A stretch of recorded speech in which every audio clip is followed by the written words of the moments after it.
So, today we're going to tackle a really big idea. We're going to reframe this concept of divine mercy not as some kind of mystical feeling, but as the actual core mechanic of a logical, rational system that literally runs the universe. We're going to see how this totally shifts our understanding from something abstract to something tangible. We're usually presented with two pretty unsatisfying choices, right? Either you take a leap of blind faith into the total dark, or you accept that we live in a cold, random, meaningless universe.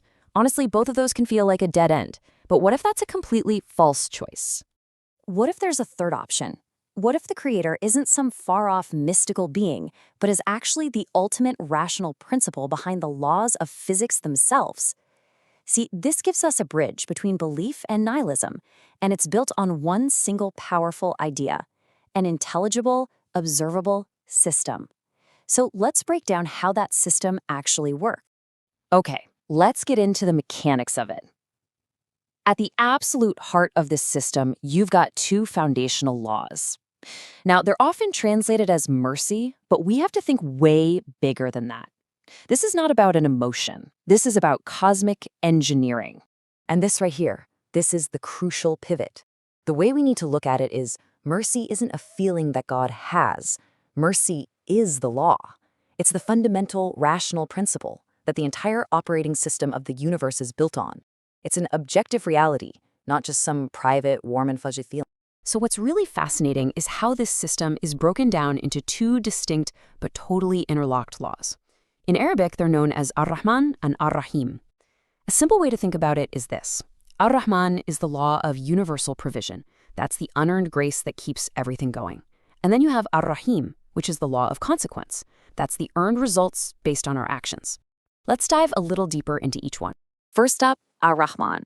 This is the baseline. This is the mercy that applies to everything and everyone, no questions asked.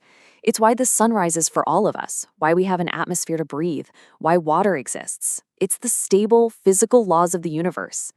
And here's the kicker. It's also the unearned gift of your own intellect, the very tool you need to even perceive and understand this system in the first place.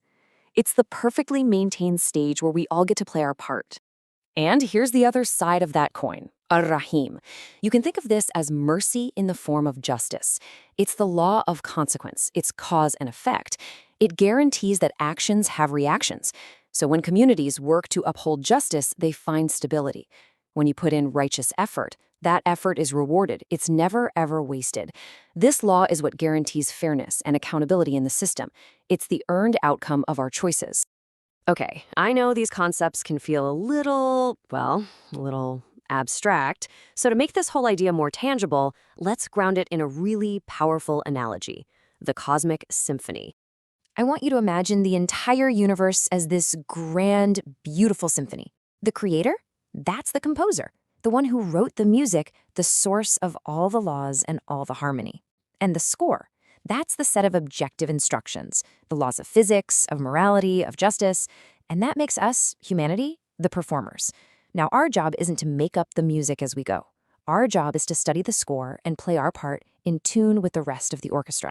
And when you think about it that way, the logical conclusion is pretty profound.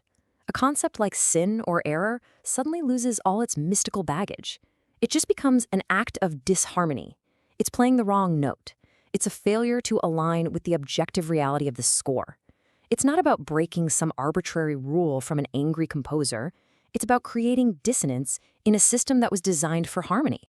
So, if the universe is a rational system, and we're the performers in this symphony, what does that actually mean for you, right now? Well, that brings us to the final and, I think, the most empowering takeaway here. It's all about your role as a trustee inside this coherent reality.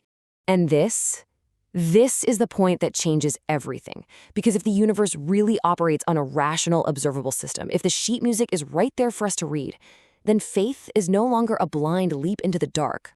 Instead, it becomes a rational walk into the light. It's an act of recognizing what is already there. It's about using your intellect, that gift of Ar-Rahman we talked about, to see the coherent, intelligible system that is all around you, and then choosing to align yourself with it. It becomes an act of intellectual integrity. And that leaves us with a final, really challenging thought. Maybe the ultimate test isn't to believe in something you can't see. Maybe the real challenge is to open our eyes and recognize the rational, elegant, and merciful system that we are already a part of. The only question left is, will you?